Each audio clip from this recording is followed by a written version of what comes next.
Right, welcome to another episode of Stockport Grammar School Talks Sport. Today's guest is an old Stopfordian who has gone through the journey at Stockport Grammar School, but he's gone on to do absolutely amazing things, which we're all very proud of him, and he's gone on to compete for Great Britain in the Olympics.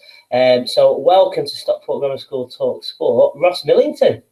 Thanks for having me, guys. No, thank you so much for your time. So we'll start with the first question. And the first question to the listeners is to give a little bit about your background and your journey to where you are today.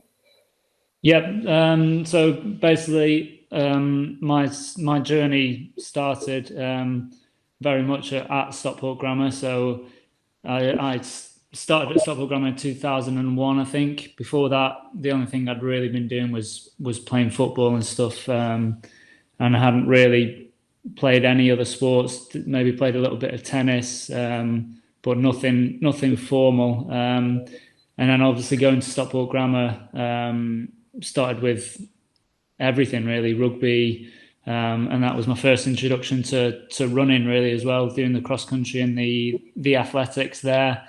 And it was pretty apparent straight away really off the bat that I was going to be a good runner. And I think within my first school year, I'd already sort of joined Stockport Harriers, and I was able to join a fantastic group down there we were coached by a guy named Dave Turnbull, who's an absolutely fantastic coach, and I couldn't have asked for anyone better to sort of start my athletic career with. And then progressed sort of through my school years. Every year sort of got a little bit more serious, and as the results sort of improved year on year, I was able to run at the English schools multiple times. I was running obviously for school and for Stockport Harriers. And then sort of probably 15, 16 was when I was sort of starting to get a few England vests at that time. And so things were really progressing well. And then after sort of college time was when I was deciding where to go to university, which would obviously be the next sort of major step in trying to bridge that gap from junior level to senior level. So I knew it was going to be quite a big and important decision to make. And I ended up going out to America and running in the NCAA system out there. Because at that time, there weren't many Brits that were sort of doing that. I think there was only, especially from like an undergraduate. So there was a few guys that would go to university over here and then go to America for 2 years. But I was kind of looking at that system and the athletes it was producing, and I thought, I need to be there. That's where I want to go to really develop and progress and bridge that gap towards being a good senior athlete. So I was able to get a full scholarship out to America. I was there, I think, nearly 5 years in the end. Had a fantastic time. I learned a lot, progressed a lot as an individual and as an athlete. And I think it really equipped me with tools that I'm able to use today. And then coming back from America was sort of a bit of a tough transition because, like, I'm a big dreamer, and like when you see athletes leaving the NCAA, it's like you sign that big pro contract and you start making loads of money and you're part of a professional team. But unfortunately, my last sort of 2 years to 18 months in America, I was injured, and so I didn't have those results behind me for anybody really to want to sign me. And for any group to sort of want me. So I came home. I was back living in sunny Stockport, sort of training with my old group again. But I was, so really fortunate in that my current coach, who'd been coaching me for a few years in America, he'd started working for New Balance, the shoe company. So that was around 2014 where we actually sort of started a professional group based on that sort of American system. We started it here in Stockport. So I was so fortunate that I was able to come home and almost step straight into that sort of environment. And then that's the environment I've been in ever since sort of the end of 2013, early 2014, being a professional athlete in this setup. And yeah, it's been an incredible journey. I've been able to travel all around the world, seen some really cool places, met some brilliant people, and yeah, I hope it can continue for the next few years at least. Yeah, no, without a doubt. That was good. No, that was an amazing journey, actually. And just touching upon, obviously, you went from Stockport Grammar School to college, and then you took that big leap to go to America. And that there for an 18-year-old boy is quite a big thing to do. And you said it equipped you with a lot of tools. What sort of tools did that actually equip you with to go and take that gamble?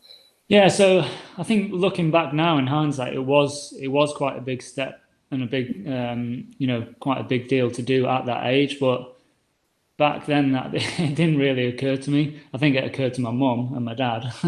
But I don't know. I was so I don't know. I was just so focused and so driven, and I was so convinced in myself that that's what I needed to do.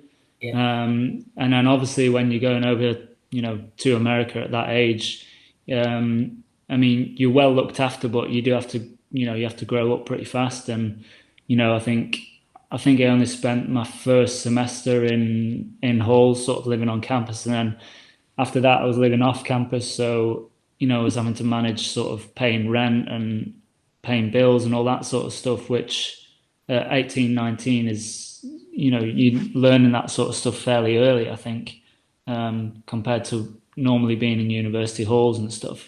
And then it's just a lot of sort of time management. You're planning all your classes, and you have set training every day, so that you got these hours where you're going to be training, and then I know I've either got to get back and get some food and then go to class, and then I've got assignments to do, and just a lot of sort of learning and planning and doing all that, and then learning to sort of just mature and grow up and look after yourself, but then also starting to be, because in America you are part of a team, which in an individual sport is it's kind of interesting.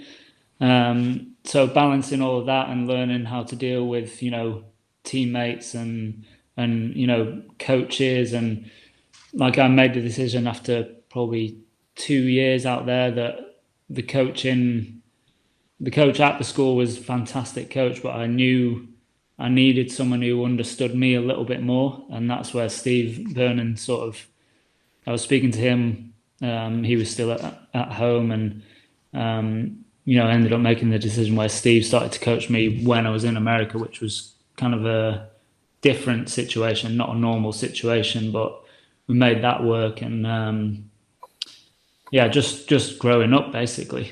Yeah, and in terms of the culture, obviously America, obviously quite similar culture, but still different in ways as well. How did you deal with that?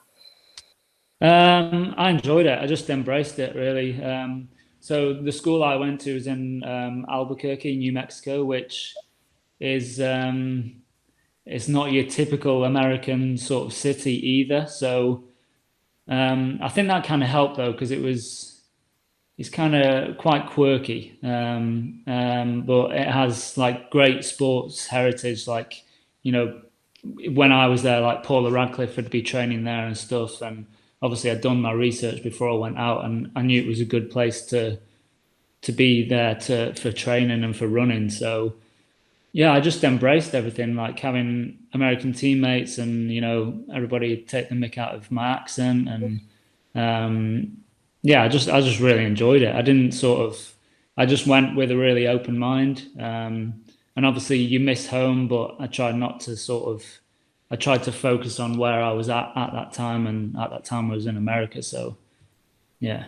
And then what we're talking a little bit about on this podcast is about high performance and high performance mindset. What does high performance mean to you?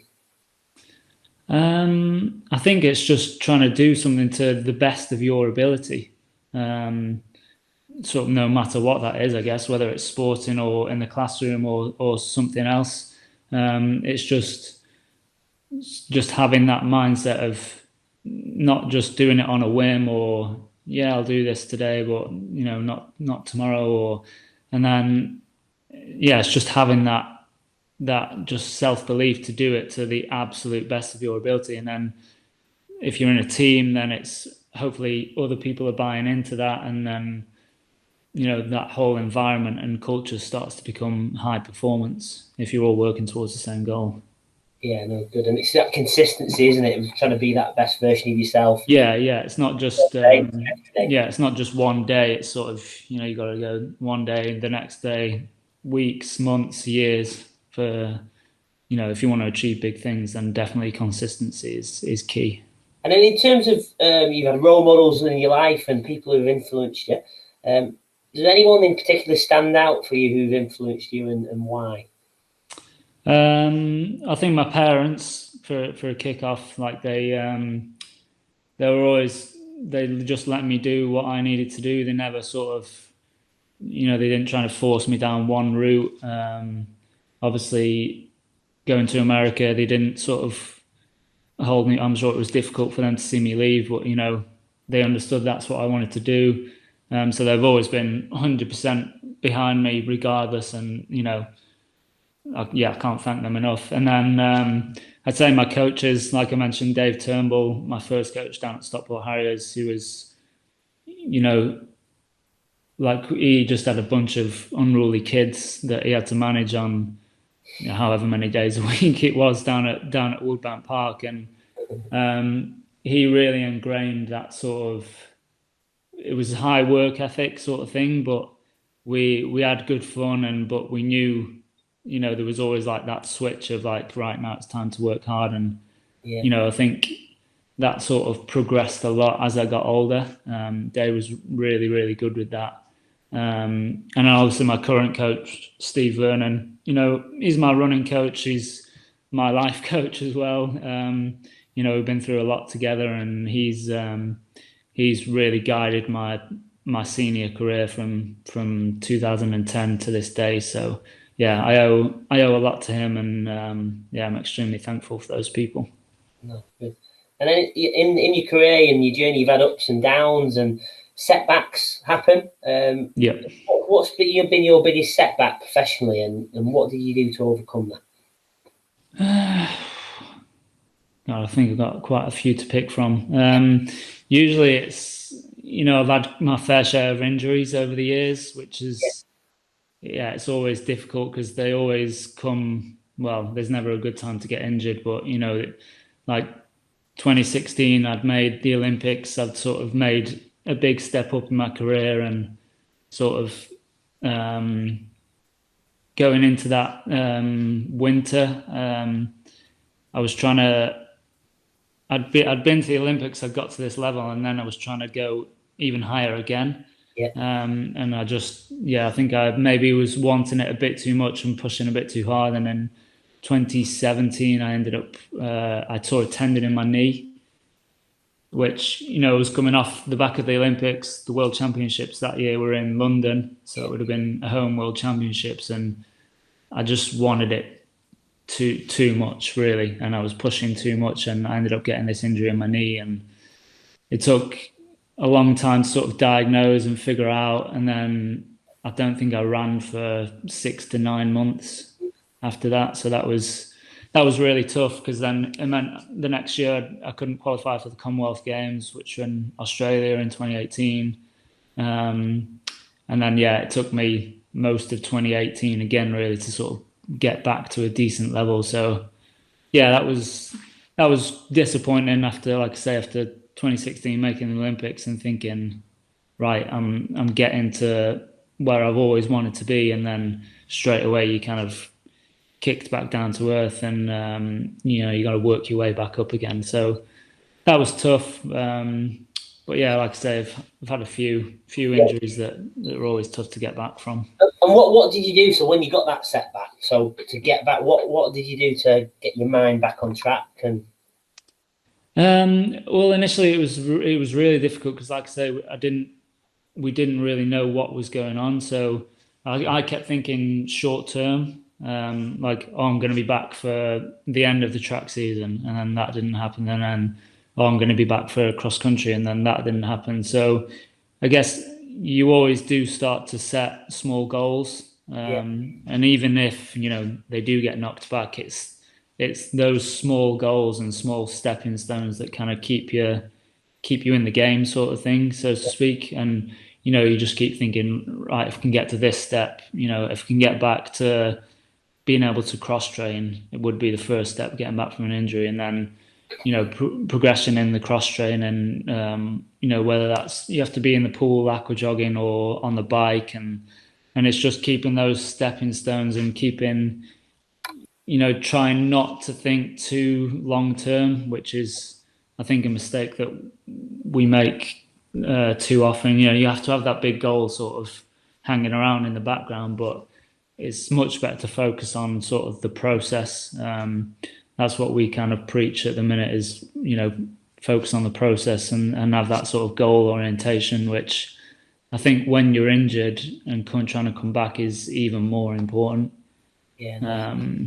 So yeah, it's that step by step, isn't it? Approach. Day by day. And I guess a lot of the students listening, they probably relate, and especially you at this time as well. Obviously, Tokyo Olympics, we're unsure if it's going to go ahead. GCSEs, A levels, the students are in a situation with IGCSE. It's going ahead, it's not going ahead. We don't know. What advice have you got? I guess from yourself, you're putting in the Olympics, but the pupils as well in terms of the exams. Yeah, it's literally being like not sort of closing it off and not thinking about it, but like you literally just have to focus on what you're doing right now. And it is literally sometimes you just go day by day. Like there'll be days when you wake up and you literally just have to think, right, how am I going to get the best out of this day? Like don't think about yesterday, don't think about tomorrow. Like I know this is my end goal and I know that, and it might happen or it might not happen, but as of right now, today, what am I going to do that is going to get me towards there? And then you just kind of keep trying to do that, and it's just keeping motivated. Really, it is hard, and some people really struggle with it. Some people don't. Some people don't really. They'll have a knockback and it'll just be no. Just carry on, keep going. Other people, it takes. They have to. It'll take them a while to sort of figure things out and get back to what they want to be doing. It sounds easy. It's so easy to sort of say, but it's it's figuring out what works for you as well, motivation wise, and then just trying to stick to it. Yeah, no, you're right. And what I've been saying to a lot of the pupils and parents at parents meeting last week actually was saying, just like I say, you take each day as it comes, but try and control the controllables. If you can't control it, it's not in your control. Don't waste time on that. Don't waste it. And if there's no exams happening, just actually think about, right, let's look at the process and do it because we want to learn and we want to do the process of learning rather than doing it just for the exam. Yeah, exactly. So I think that's important. Good. On the flip side, you've had amazing accomplishments and a fantastic career to date, and it's going to get better. What are you most proud of out of all of those, and why? Obviously, making the Olympics would probably be number one. Like it's outside of winning an Olympic medal or winning Olympics outright, it's something I'd aspired to since since I'd started running, really, since things had started getting serious, and that was always my sort of my dream, my big dream. And I probably don't think there's many other people that thought I'd be able to do it, but the ones that did were the ones that mattered to me. And making that Olympic team was huge for me. And then also 2011, I think, was the European Under-23 Championships on the track. I won silver medal over 5,000 meters. That was quite a big deal for me because I'd been in America, and for some reason, when you come back home to the UK, everyone's kind of, I don't know, has this sort of chip on the shoulder about people that have been in America, and like, oh, you can't come home and run well and all this sort of thing. And I was in really good shape, and I'd actually not run very well at the NCAA championships that year. And so I came home with a real point to prove, and I won the British Championships, like dominated it. And then I went to the European under-23s and sort of, I think I lost by hundredths of a second, but that was a really proud day because my mum and dad were there, and I got to go on the podium and all that sort of thing, and that was a really proud moment. Yeah. What was when you were on the podium? What was going through your head? That I really wanted to have won. I remember looking up at it was a Norwegian guy, and the Norwegian anthem started playing, and I was just like, oh, I wish this was God Save the Queen right now, but it was still a proud moment. I really enjoyed it, and it was that was the first sort of process of going through a real major championships, and I was really happy that I'd come out of it really well. Oh, brilliant. And then in terms of the Olympics, obviously you went there and competed there. What was that like as a boy from Stockport going all the way to the Olympics? Yeah, it was incredible. So I'd basically that year I'd won the British Championships, but I still didn't have the qualifying time. And I had one, because 10,000 meters on the track, it's not really an event. You can, if you don't get the time one week, you can't really just do one the next week and then try again the next week. They take a lot out of you, so you really have to plan. And so I went to a meet in Holland, and I had, one opportunity really to get that time, and I managed to do it. Again, going back to the process in that race, the only thing I thought about was getting to 5,000 meters, so halfway in. So I had to run under 28 minutes. So my only thought process in that race was getting to halfway in 14 minutes. Like anything outside of that, I hadn't thought about. Yeah. Like that was literally it, and I did it, and I remember it feeling quite easy. And I looked over at my coach Steve, and I was, giving thumbs up. I was like, this is on, and I managed to do it. And then everything after that was a bit of a sort of a whirlwind, because then I ended up going up to the Pyrenees in France for altitude camp, and all of a sudden I'm on the track with Mo Farah and all these guys, and it was sort of even in the call room beforehand, I was with guys that I'd sort of looked up to, and I'd looked up to for years and always wanted to be on that level. And then all of a sudden I was stood under the Olympic Stadium with them all, pinning on numbers on and stuff. And I remember having that moment, sort of laughing to myself and trying to take it all in. And it was just an incredible experience. So it's difficult because when you're there, you don't want to just be there. Like I didn't want to just be there to sort of make up numbers. I still wanted to go there and really perform, which unfortunately I didn't really have the performance that I wanted, but I still came away with great experience, and I enjoyed every minute of it. Oh, yeah, definitely. I think that's really, really important as well. Some people forget to do that, don't they, when they're in the moment, not really enjoying it and not having to reflect. And that was important for me, because it was such a big achievement for me, and obviously nobody expected me to go there and win a medal, which might sound sort of negative, but I had to take the positives that I'd sort of made that step up that year, and I had to remember and think about all the sort of hard work and everything that had gone into getting there, and make sure I did sort of take things in, because a lot of people have said, like, make sure you do that, because before you know it'll all be over, and you'll be sat on the plane home thinking, oh, what the hell just happened there? What are Ross Millington's 3 non-negotiable behaviours that you'd expect from yourself or anybody else you come into contact with?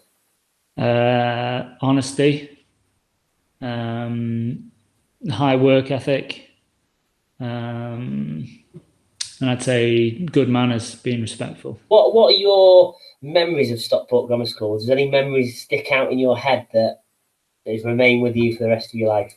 Oh, I have great memories. I loved obviously I loved the sport. I loved the amount of time that was given to that.